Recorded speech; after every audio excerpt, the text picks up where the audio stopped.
আসসালামু আলাইকুম। টেনসর অ্যানালাইসিসের অধ্যায় দ্বিতীয় রিমানীয় মেট্রিক এবং মেট্রিক টেনসরের বেসিক আলোচনা করব। কোনো চ্যাপ্টারের অঙ্ক করতে হলে বা কোনো বইয়ের অঙ্ক করতে হলে সবার প্রথমে তোমাদের বেসিক বিষয়টা জানতে হবে, কারণ বেসিকটা জানলেই তোমাদের অঙ্ক করতে খুবই ইজি লাগবে। তাহলে আমরা প্রথমে কিছু বেসিক বিষয় জেনে নিব। প্রথমেই আমরা যেটা জানবো সেটা হলো রিমানীয় জগৎটা কি। রিমানীয় জগৎ,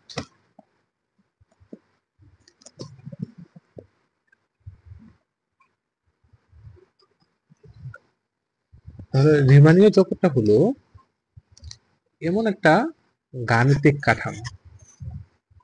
রিমানীয় জগৎটা কি? একটা গাণিতিক কাঠামো যেখানে স্থানটা হলো বক্র। যেমন আমরা যে স্থানটা বিবেচনা করি সাধারণত সেটা হলো সমতল বা প্লেন সারফেস বিবেচনা করি। তো রিমানীয় জগতের ক্ষেত্রে এই যে স্থানটা রয়েছে এটা হবে কার্ভ, ঠিক আছে, বক্র হবে। এবং এই যে আমাদের স্থানটা বক্র এবং ইহার সাথে যে জ্যামিতিক সম্পর্ক রয়েছে, জ্যামিতিক সম্পর্ক ভালো করে খেয়াল করবে অবশ্য। জ্যামিতিক সম্পর্ক এই বক্রস্থান এবং তাদের জ্যামিতিক যে সম্পর্ক রয়েছে বা ধর্ম রয়েছে তা নিয়ে মূলত এই রিমানীয় জগতে আলোচনা করা হয়। ঠিক আছে, আশা করছি এই বিষয়টা বুঝতে পারছো। আমরা পরবর্তী বিষয়টা জানবো। আচ্ছা, আমি এটা নিচে লিখি।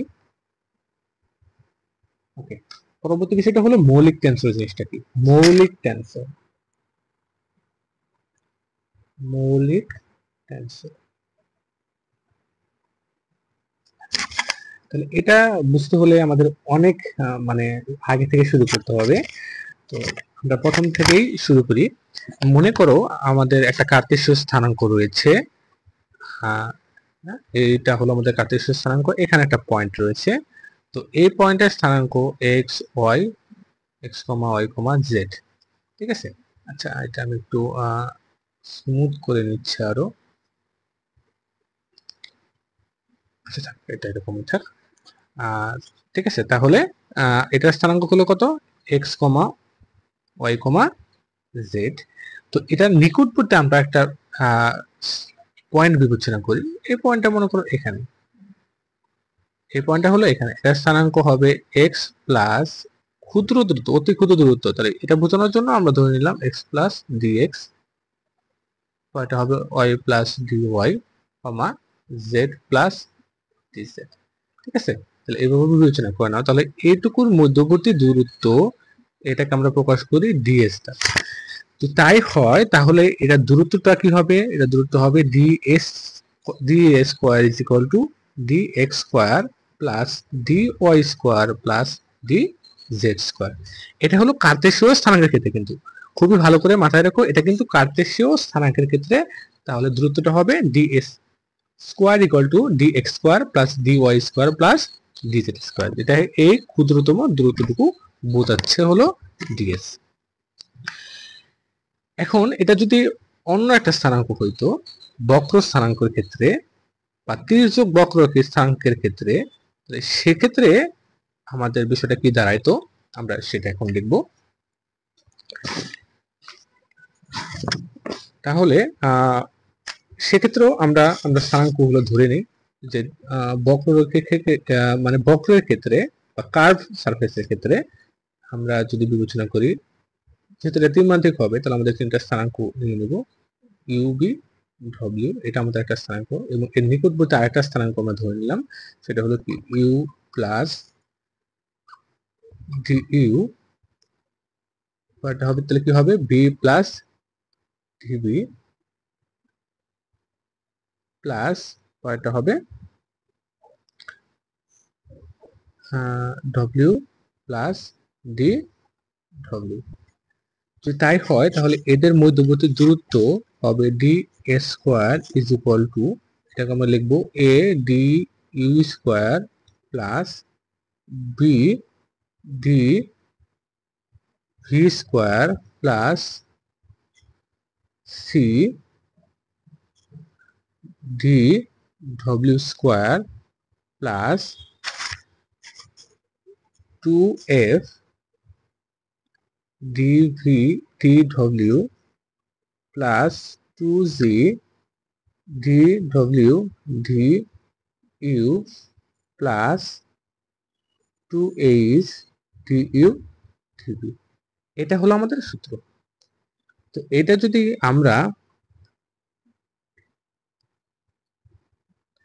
যদি আমরা অন্যভাবে প্রকাশ করতে চাই, দেখো তার আগে এর এ খেয়াল করো, এখানে এ, এখানে বি, এখানে সি, এগুলো কিন্তু কনস্ট্যান্ট, এবং এখানে এইচ জি এবং এফ এগুলা মূলত ইউ ভি ডব্লিউ এর ফাংশন হবে, ঠিক আছে।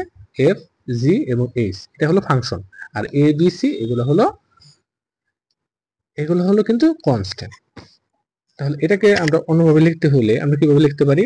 এটাকে আমরা লিখতে পারি হলো এইভাবে যে এ এটা হবে সি 1 dx, এটা হবে 1 স্কোয়ার প্লাস জি 2 dx স্কোয়ার স্কোয়ার প্লাস জি 3 এটা হবে ডি এক্স থ্রি হবে, ঠিক আছে, এটা x3 তার উপর আবার স্কোয়ার। পরেরটা আমরা লিখতে পারি প্লাস এটা হবে 2z 3 এটা হবে D X square D x3 plus এটা হবে 2z 3 এটা হবে dx³ dx1, এই যে খেয়াল করলে লেখা যায়, ঠিক আছে, প্লাস 2z 1 এটা হবে dx, যেহেতু এটা 1 তাহলে এখানে হবে 1 আর হবে dx, এটা কি হবে 2 হবে। এই হলো আমাদের আজকে মানে সূত্রটা। তো তোমাদের এটা অসুবিধা হতে পারে, তো এটা বোঝার ক্ষেত্রে তোমরা একটা কাজ করতে পারো, সেটা হলো এইভাবে আমরা ম্যাট্রিক্স আকারে প্রকাশ করতে পারি, সেটা হলো এ বি সি, আর এইখানে এই কোণায় দাও জি, এই কোণায় দাও জি, এখানে হবে এইচ, এখানে হবে এইচ এবং এখানে হবে এফ এবং এখানে হবে। তাহলে একটু এটা যদি মনে রাখতে পারো তাহলে এটার সাথে তুমি মিলিয়ে মিলিয়ে দেখতে পারবে। তাহলে এটা হলো আমাদের কি G11, এটা হলো G22, এটা হলো G33, ঠিক আছে, এবার মনে রাখতে পারবে। আশা করছি এই জিনিসটা বুঝতে পারছো। এখন এখানে একটু আমরা যদি খেয়াল করি তাহলে দেখো যে এই যে dx1 dx2 dx3 এগুলো কিভাবে আসলো। দেখো এটা মানে হলো যে এই যে dx1, আচ্ছা ডিটা কাটা দিই আমরা, ডি না, আমরা যদি স্থানাঙ্ক বিবেচনা করি যে x1 x2 x3, এটা মানে হলো কিন্তু ইউ ভি ডব্লিউ, তার মানে x1 মানে হলো ইউ, x2 মানে হলো ভি বা x3 মানে হলো ডব্লিউ, ঠিক আছে। এখন তাহলে মিলিয়ে দেখো, তাহলে দেখবা যে আগেরটাই কিন্তু আমাদের ঠিকঠাক রয়েছে। আচ্ছা, তাহলে আমরা এই বিষয়গুলো বুঝলাম। এখন এই জিনিসটাকে আমরা যদি যোগ রীতি কথায় বা আমরা যদি কি বলে সামেশন আকারে লিখতে চাই, তাহলে এটা কিভাবে আসবে? এটাকে আমরা লিখতে পারি এইভাবে যে যেহেতু জি আমাদের দুইটা মান আসতেছে, তাহলে আমরা এই দুইটা মানকে আই এবং জে দ্বারা প্রকাশ করলাম, এবং তারপর আসতেছে কি ডিএক্স, আর হলো এখানেও আমাদের ডিএক্স। প্রথমটা আমরা আই দিব, যেহেতু এখানে জে তাহলে আমরা এখানে দিব জে, যেখানে আই এর এবং জে এর মানটা হবে তোমার কত, যে কোনো মানে যে কোনো মান বলতে যে কোনো মান না আসলে, এটা হলো 1 2 আর হলো কত 3, ঠিক আছে। এই হলো তিনটা মানে আমাদের গ্রহণযোগ্য। আচ্ছা, তারপরে আমরা আসি, এটা আমাদের শেষ হয় নাই, এটা আমাদের সামেশন আকারে প্রকাশ করতে হবে, যেহেতু আই এর মানটা, আই যেহেতু প্রথমে, তাহলে আমরা আইটা এখানে লিখি। আই এর মানটা শুরু হচ্ছে কোথা থেকে? একে থেকে, তাহলে আই ইকুয়াল টু 1, সর্বোচ্চ মান কত 3, এখানে জে এর মানটা শুরু হচ্ছে 1 থেকে কত পর্যন্ত? 3 পর্যন্ত, তাহলে এই হলো আমাদের মানে আমরা সামেশন আকারে প্রকাশ করলাম। এখন এটা যদি যোগ রীতি প্রথায় প্রকাশ করতে চাই তাহলে এই বিষয়টা কিন্তু থাকবে না, এটা উঠে যাবে। ঠিক আছে, তাহলে এটা উঠে যায় কি হবে, এটা উঠে যায় শুধু এইটুকু হবে। তাহলে জি I J D x I D x J এটা হবে। এখন আসলে মেন জিনিসটায় আমরা যেটা সংজ্ঞায় ছিলাম যে আসলে মৌলিক টেনশনটা কি। এখন এই রিমানীয় জগতে D square G I J D x I D x J এই শর্তটা মেনে চলে। ঠিক আছে, দুটো মধ্যবর্তী দূরত্বের ক্ষেত্রে আমরা এই সূত্রটা পাইলাম, আমরা একটু একটু প্রমাণ করলাম আর কি। তো এটা হয় হলো রিমানীয় জগতের ক্ষেত্রে, দুটা নিকটবর্তী মধ্যবর্তী দূরত্ব নির্ণয়ের ক্ষেত্রে আমরা এই শর্তটা পাই। এখন এখানে এই জি আই জে এটাকে বলা হয় মেট্রিক টেনসর। কি বলা হয়? এটাকে বলা হয় মেট্রিক টেনসর। মেট্রিক টেনসর সেটা কি বুঝতে পেরেছো? আশা করছি তোমরা এখানে কোনো সমস্যা নাই। বা এটার একটা নাম রয়েছে, সেটা হলো প্রথম মৌলিক টেনসর। প্রথম মৌলিক টেনসর। তাহলে এই জিনিসটা তোমরা যদি বুঝতে পারো তাহলে পরবর্তীতে খুব একটা সমস্যা হবে না, এটা আমি বলতে পারি। আচ্ছা, তাহলে আমরা পরবর্তী বিষয়টা যাই। দেখো, তাহলে এটা হলো আমাদের প্রথম মৌলিক টেনসরটা শেষ। এখন আমাদের আসলে হলো রিমানীয় ম্যাট্রিকটা। ম্যাট্রিকটা আসলে কি? এখন এটা হলো যে আমরা পেয়েছিলাম এর আগে যে D square is equal two হলো জি আই জে, এটা হলো D x I D x J. ঠিক আছে, এটা হয়। এখন এটা আই এর মান এবং জে এর মানটা যদি যদি হয় হলো 1 2 3, ঠিক আছে, একদম মনে করো এন পর্যন্ত যদি হয়, হ্যাঁ ঠিক আছে, যদি এন পর্যন্ত হয় আর আই এবং জে এর মানটা, তাহলে তাকে বলা হবে, তাহলে এই ডি স্কোয়ারকে বলা হবে রিমানীয় মেট্রিক। তাই কি বলা হবে? রিমানীয় মেট্রিক। অর্থাৎ যদি 1 2 3 ডট ডট এন পর্যন্ত হয় আই এবং জে এর মানটা, তাহলে এটাকে বলা হবে রিমানীয় মেট্রিক। এখন আসলে হলো ইউক্লিডীয় মেট্রিক বা ইউক্লিডিয়ান মেট্রিক জিনিসটা কি?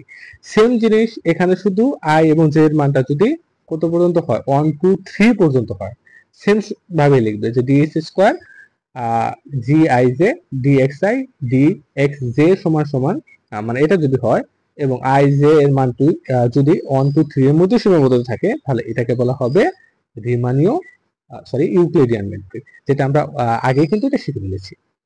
মানে আমরা যেটা আসলে প্রমাণ করলাম উপরে, সেটা মূলত কি? সেটা মূলত ইউক্লিডিয়ান মেট্রিকই আমরা প্রমাণ করেছি।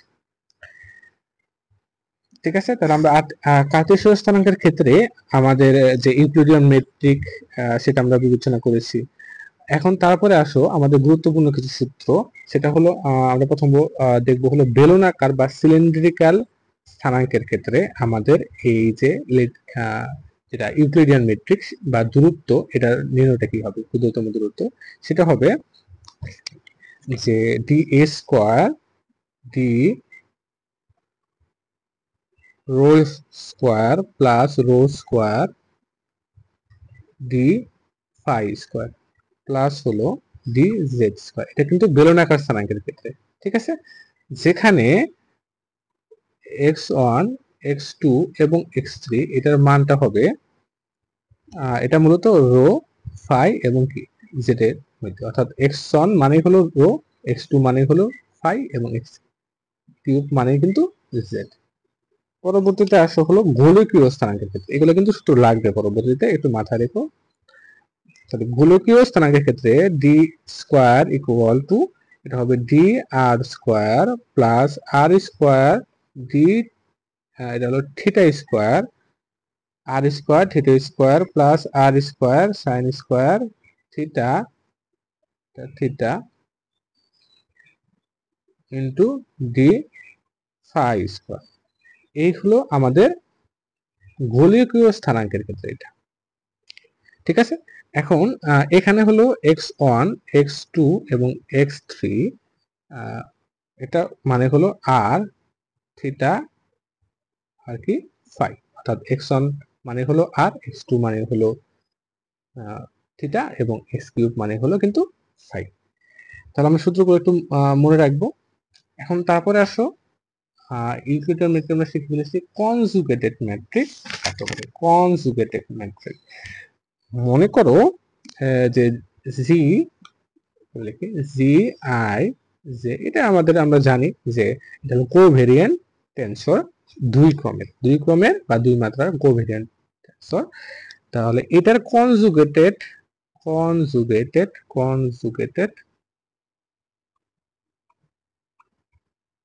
টেনসর বা এটা একটা নাম হলো বিপরীত টেনসর। ঠিক আছে, কনজুগেটেড টেনসর বা বিপরীত টেনসর হবে জি আই জে, অর্থাৎ এইটার যদি কনজুগেটেড টেনসর বা বিপরীত টেনসর জি আই জে তখনই হবে যখন জি আই জে ইজ ইকুয়াল হবে জি আই জে এর সহগুণক ডিভাইডেড বাই হব জি। ঠিক আছে, এটা হবে। এখন এই জি আই জি এর সহগুণকে আমরা সাধারণত প্রকাশ করে থাকি এইভাবে যে বড় হাতে G I J divided by হলো জি, যেখানে এই জি এর মানটা কখনোই শূন্য হবে না। তবে এখানে আরেকটা জিনিস মাথায় রাখতে হবে, এই যে আমরা জি আই অর্থাৎ কন্ট্রাভেরিয়েন্ট সূচক যে বিবেচনা করতেছি এটা কিন্তু অবশ্যই প্রতিসাম্য ম্যাট্রিক হবে। এটা কি হবে? অবশ্যই প্রতিসাম্য ম্যাট্রিক টেনসর হতে হবে। তাহলে এই হলো আমাদের একটু আলোচনা। এখন এটা বোনাস পয়েন্ট হিসেবে তোমাদের আমরা আরেকটা বিষয় আমরা জেনে রাখবো, সেটা হলো সহযোগী টেনসরটা। সহযোগী টেনসর কাকে বলে? তাহলে একটা টেনসর বিবেচনা করো যে একটা টেনসর আছে, মনে করো এটা একটা টেনসর। তাহলে এই একটা টেনসর এর সাথে আমরা যদি আরেকটা টেনসর অন্তস্থ গুণ করি, সেটা হতে পারে এটা মেট্রিক টেনসর হইতে পারে, মেট্রিক টেনসর, বা হইতে পারে হলো অনুবন্ধী ম্যাট্রিক টেনসর, অনুবন্ধী ম্যাট্রিক টেনসর। ঠিক আছে, তাহলে একটা আমাদের টেনসর, এই টেনসরের সাথে আমরা কি করব, একটা যদি আমরা ম্যাট্রিক টেনসর অথবা অনুমেট্রিক ম্যাট্রিক টেনসর আমরা কি করি, অন্তস্থ গুণ করি। মোস্ট ইম্পর্টেন্ট অন্তস্থ গুণ করতে হবে। অন্তস্থ গুণ যদি আমরা করি, অন্তস্থ গুণ, তাহলে আমরা যে ম্যাট্রিকটা পাবো সেটাকে আমরা বলবো সহযোগী। সেটাকে আমরা কি বলবো? সহযোগী টেনসর। আচ্ছা, এখন খেয়াল করো, আমরা একটা উদাহরণের সাহায্যে এই বিষয়টা একটু আমরা বিস্তারিত একটু বুঝে ফেলবো।